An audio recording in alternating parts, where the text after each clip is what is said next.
Hello, welcome to our Neo4j Crash Course Episode 9.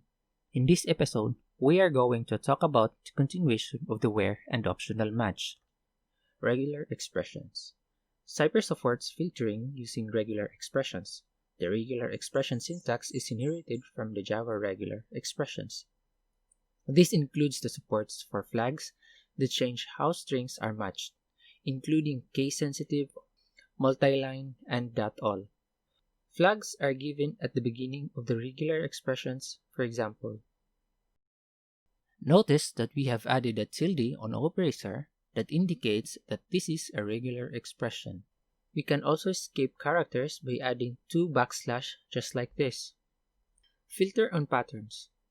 The pattern describes the data using a form that is very similar to how one typically draws the shape of the property graph data on a whiteboard, usually as circles representing nodes and arrows between them to represent relationships.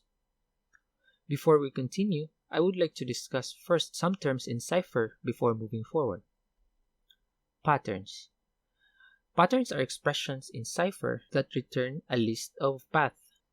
Expression in Cypher can be a decimal, string, boolean, variable, property, path, etc. You see the complete lists of expression linked in the description below. List expressions are also predicates. An empty list represents false and non-empty represents true. Predicates are Boolean functions that return true or false for a given set of non-null input. They are most commonly used to filter out subgraphs in the where part of a query. In summary, patterns are not only expressions, they are also predicates. Now that we have discussed the background of expression and predicate, let's proceed to our main topic. The only limitation to your pattern in where is that you must be able to express it in a single path. You cannot use commas between multiple paths like you do in match. You can achieve the same effect by combining multiple patterns with AND. Although it might look very similar to the match patterns, the where clause is all about eliminating matched subgraphs. The first will produce a subgraph for every path it can find between A and B, whereas the latter will eliminate any matched subgraph where A and B do not have a directed relationship chain between them. Here is an example query to match patterns using where.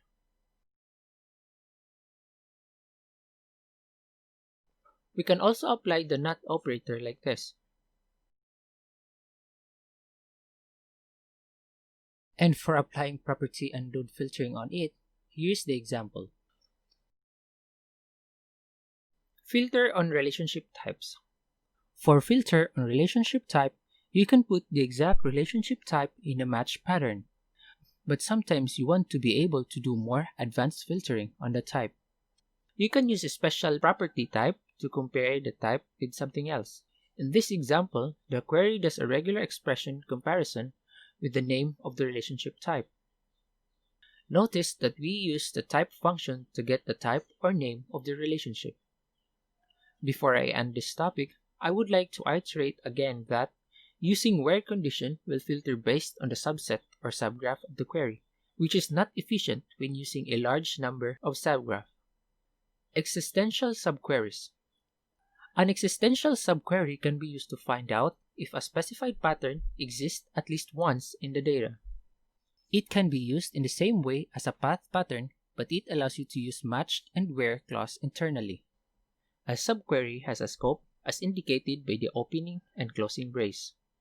Any variable that is defined in the outside scope can be referenced inside the subquery's own scope. Variables introduced inside the subquery are not part of the outside scope and therefore can't be accessed on the outside. If the subquery evaluates even once to anything that is not null, the whole expression will become true. This also means that the system only needs to calculate the first occurrence where the subquery evaluates to something that is not null and can skip the rest of the work. Here is an example of existential subquery using where that matches the person that has a direct relationship with P2. We can also add the where condition in the subquery like this.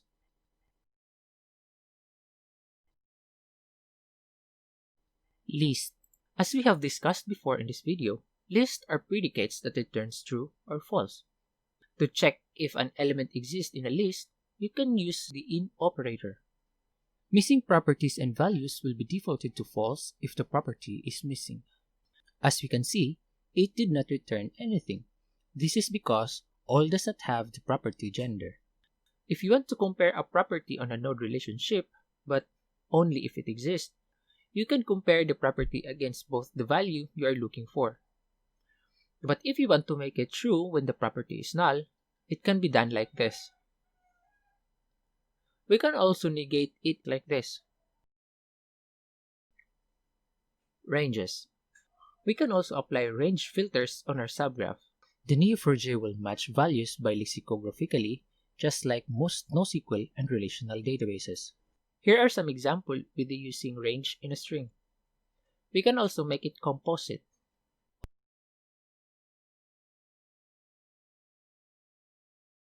Optional match. Optional match matches patterns against your graph database just like match does.